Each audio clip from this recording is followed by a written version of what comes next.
On a humid Tennessee morning in the summer of 1943, a German soldier stood beneath the shadow of a wooden barrack, turning a glass bottle slowly in his hands. Inside it, a dark liquid fizzed and shimmered in the light.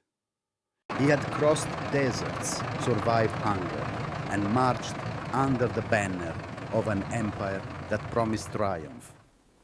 Yet nothing on the battlefields of North Africa had prepared him for the quiet shock of tasting a Coca-Cola.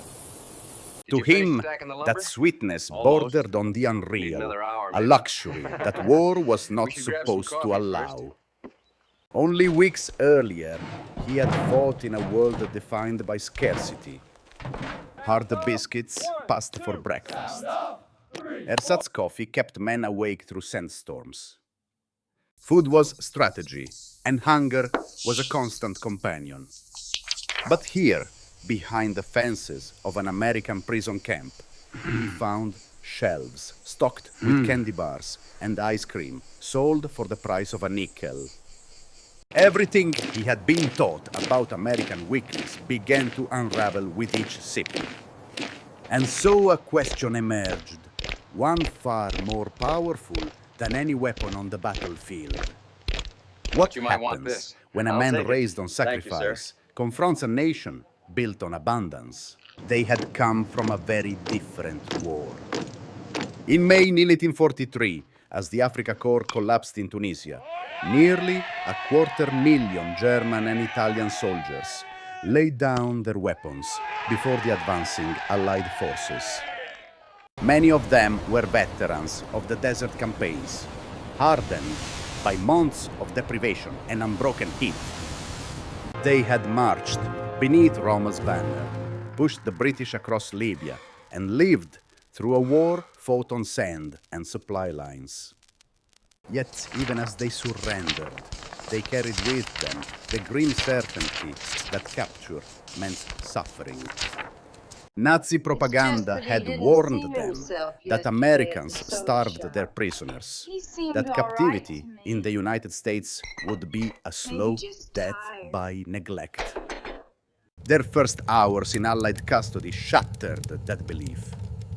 Instead of punishment, the men received American K rations. These small, khaki-colored boxes, the same ones US soldiers often complained about, were revelations. Crackers that did not crumble to dust. Processed cheese that tasted impossibly rich. Candy bars wrapped in bright foil. Instant coffee with real sugar tablets. For men who had spent months counting calories, this was not a meal, but a feast. It marked the beginning of an education they did not expect. As the prisoners were processed through temporary camps in North Africa, the surprises multiplied. Military records describe breakfasts of pancakes, syrup, eggs, and milk served to enemy soldiers. Foods that had vanished from German rations years earlier appeared here without ceremony, offered to defeated opponents. The contrast was unmistakable. The Americans were feeding prisoners better than the German army fed its own men in the field. When the Liberty ships arrived to transport them across the Atlantic, the lesson grew sharper. These vessels, mass-produced at unprecedented speed, embodied a scale of industry the prisoners had never imagined. One new ship every 42 hours. Holds packed with supplies. Refrigeration systems running day and night. And aboard them, the German captives received rations equal to or greater than the crew's. Fresh bread, meat, vegetables, and coffee served with milk, a luxury most Germans had not tasted since before the war. But nothing challenged their assumptions more than the ice cream. Several ships recorded serving it during the Atlantic crossings. 10-gallon batches churned in steel machines, offered to prisoners as if it were the most ordinary thing in the world. To men who had last seen ice cream in their childhoods, this single detail was almost incomprehensible. On the open ocean, in the middle of a global war, their captors gave them a dessert that Germany could not reliably provide even in peacetime. By the time the ships approached Norfolk or Newport News, many prisoners no longer feared what awaited them in America. Instead, they stared out at the coastline with a dawning realization.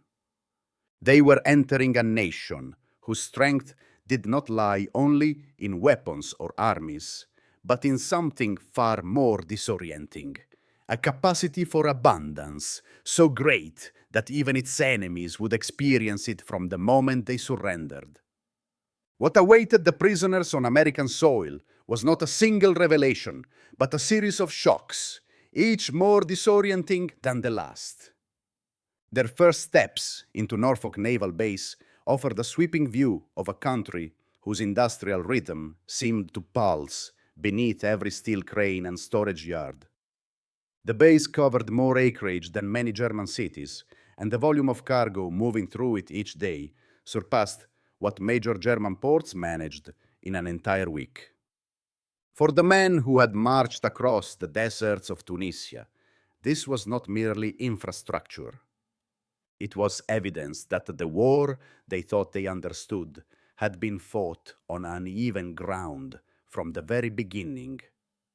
In the port exchanges, they encountered another surprise: rows of candy bars stacked freely on shelves. Hershey, Mars, Nestle, names they barely recognized but would never forget. Each bar cost 5 cents, the same price paid by American children. The idea that sweets were so common that even dock workers bought them casually contradicted every story they had been told about American decadence and instability. Here, abundance was not a privilege. It was routine. Their journey inland reinforced the lesson. Instead of cramped cattle cars, prisoners traveled in passenger coaches. Dining cars served full meals. Fried chicken, vegetables, pie, and coffee poured freely from silver pots. What astonished them was not the quality of the food, but the realization that they were not receiving special treatment. These were standard meals served to any civilian traveling across the country. In Germany, such service had been restricted to officers and elites.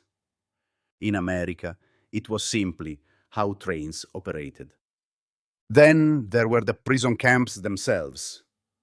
Camp Crossville in Tennessee, Camp Hearn in Texas, Camp Shelby in Mississippi, each one built with electric lighting, heated barracks, hot water, and flush toilets. The Geneva Convention required humane treatment, but the Americans went far beyond that baseline. Barracks were insulated against the winter. Medical staff conducted regular checkups. And in the camp exchanges, prisoners found something that would become a symbol of their ideological undoing: Coca-Cola. For 5 cents, the same price as candy bars, a man could purchase a bottle of the fizzy drink he had first encountered with disbelief. American guards explained that children bought it daily with pocket money. Work details saw vending machines in factories, gas stations, schools, places where Germans would never expect to find luxuries. The scale was staggering. Many camps received hundreds of cases each week, delivered with clockwork regularity. Technically minded prisoners marveled at how every bottle tasted identical. Whether in Maine or Texas proof of a standardization, they had believed German industry excelled at. And then came the summer celebrations. At Camp Shelby, men gathered to watch hand-cranked Ice cream makers turn ice and salt and cream into gallons of frozen dessert for Independence Day. The simplicity of the ingredients made the result no less bewildering. Germany rationed sugar to civilians by the gram. In America, the kitchen staff discarded hardened sugar by the sack and simply ordered more. For the prisoners, this was the turning point. Not the ice cream itself, but what it represented. A society so wealthy, so confident in its productive power, that it could share luxuries with enemies in the middle of a global war. In those moments, many of them realized they were witnessing more than hospitality. They were witnessing the full force of American industrial might, expressed not through weapons, but through everyday life. By 1944, the German prisoners no longer needed lectures or pamphlets to understand the imbalance between the two nations. They could see it with their own eyes. Assigned to labor details across the American heartland, they worked in orchards, canneries, and sugar beet fields. What they witnessed there was more than efficiency. It was a scale of production that their homeland, still clinging to ration books and shortages, simply could not match. In Michigan, they harvested cherries destined not for survival rations, but for maraschino garnishes placed atop ice cream sundaes. Tons of fruit grown for decoration left many speechless. At the Del Monte canneries, they watched workers reject perfectly edible peaches and pears because they were too small or uneven in color. Back home, those same fruits would have been treasured, not discarded. Records from 1944 show that 15% of fruit was rejected for cosmetic reasons alone, much of it sent to animal feed. The prisoners could only stare. This was not wastefulness for its own sake. It was a system so confident in abundance that it demanded perfection from its products. Sugar beet fields in Colorado and Nebraska revealed a similar truth. Single farms produced more sugar than entire German regions. Mechanized harvesters cut, lifted, and loaded beets with a speed that surpassed anything in European agriculture. For the prisoners, many of whom came from farming families, the message was unmistakable. A nation that could produce such quantities of sugar could also produce the weapons, fuel, and machinery needed to sustain a global war. Abundance was not indulgence. It was the foundation of American power. And then came the numbers called undeniable, printed openly in American newspapers. 7 million tons of sugar, 5 billion bottles of Coca-Cola, 500 million gallons of ice cream, military chocolate procurement running into hundreds of millions of pounds.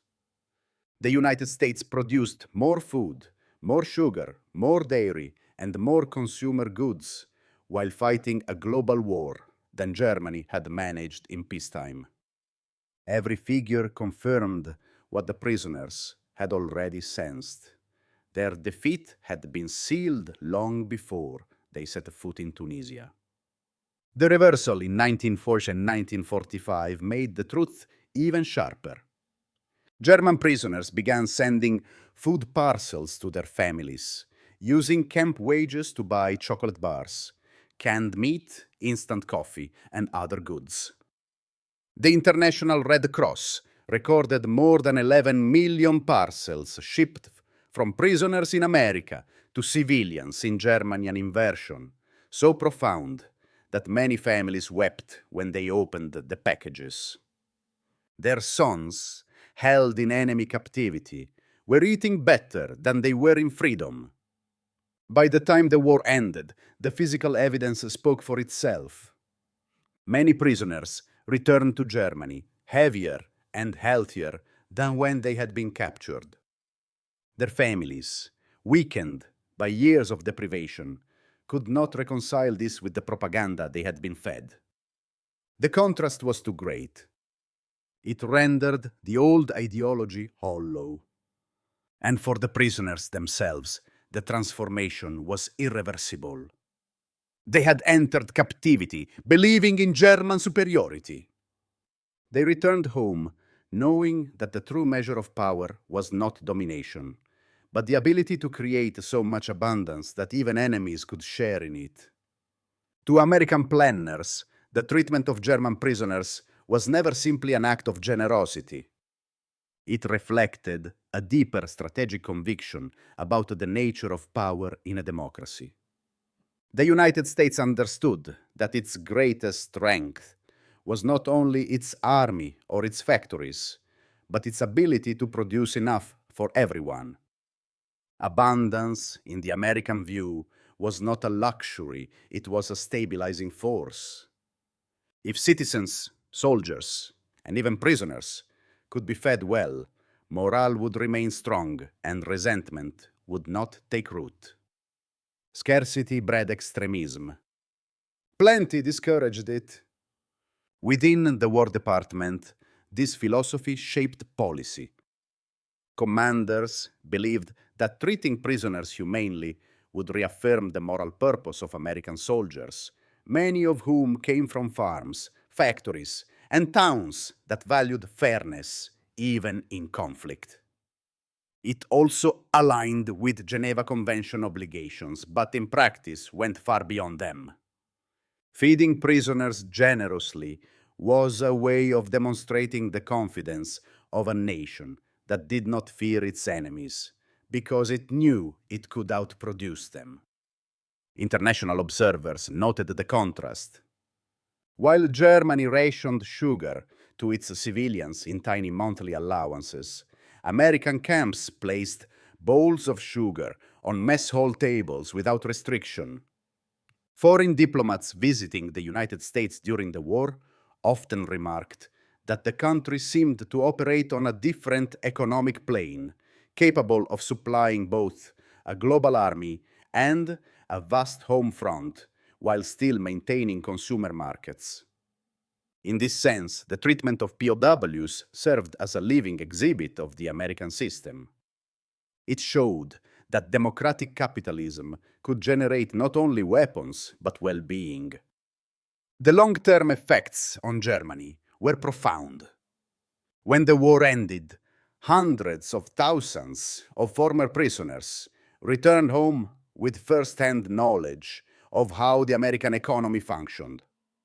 They had seen mechanized agriculture, standardized factories, and distribution networks that moved goods across thousands of miles with astonishing consistency. More importantly, they had experienced the social consequences of abundance, where class mattered less, where opportunity seemed wider, and where even the smallest town displayed a level of material comfort unimaginable in wartime Europe. These men would become unexpected advocates for partnership with the United States. Their testimonials softened political resistance to the Marshall Plan and helped German citizens understand that American aid was not exploitation, but extension and offer to rebuild a society on principles that had already proven their strength. In many ways, the seeds of West Germany's post-war economic miracle were planted not in boardrooms or ministries, but in the mess halls and PX stores of American prison camps. In the years that followed the war, the memories carried home by former German prisoners became more than personal stories. They became quiet testimonies to a different understanding of power. Many of these men returned to a homeland reduced to rubble, its cities darkened, and its people worn thin by hunger. Yet in their minds lingered the taste of something almost unbelievable. Ice cream served on a hot American afternoon, a cold bottle of Coca-Cola opened without ceremony, a chocolate bar that arrived not as a reward, but as an ordinary part of daily life. These fragments of memory stood in stark contrast to the bleakness that greeted them at home. For their families, the stories sounded impossible. How could a nation at a war fighting across oceans, supplying armies on multiple continents, offer such generosity to its enemies? But as West Germany slowly rebuilt, the truth of what the prisoners had witnessed became clearer. America's greatest strength had never been its ability to conquer. It had been its capacity to create, to produce, to distribute. A society that could hand ice cream to prisoners during a global conflict had discovered a form of power that went beyond strategy or ideology. It was the power of abundance, shared without fear. Over time, the symbolic items of their captivity became part of Germany's new cultural landscape. Coca-Cola returned in 1949, followed by soda fountains, ice cream parlors, and eventually supermarkets, modeled on the American style. These were not mere consumer goods. They were reminders of a revelation that prosperity could be democratic, that luxuries could be common, and that dignity came not from domination, but from opportunity. Historians would later argue that this transformation, rooted in everyday experiences rather than political directives, was among the most effective reorientations of a defeated nation in modern history. The men who had once marched under the banner of the Third Reich became witnesses to a different kind of world, one where power was measured, not by scarcity, but by the ability to provide. And so their story leaves us with a question that echoes far beyond the barracks and prison fences of the 1940s. In a world still shaped by conflict and ideology, can abundance, fairness, and simple human generosity remain forces strong enough to challenge extremism? If you have your own reflections on this chapter of history's lessons, its contradictions, or its echoes in the present, I invite you to share them below. And if you value these journeys into the past, consider joining us as we explore the battles, decisions, and turning points that continue to shape our world.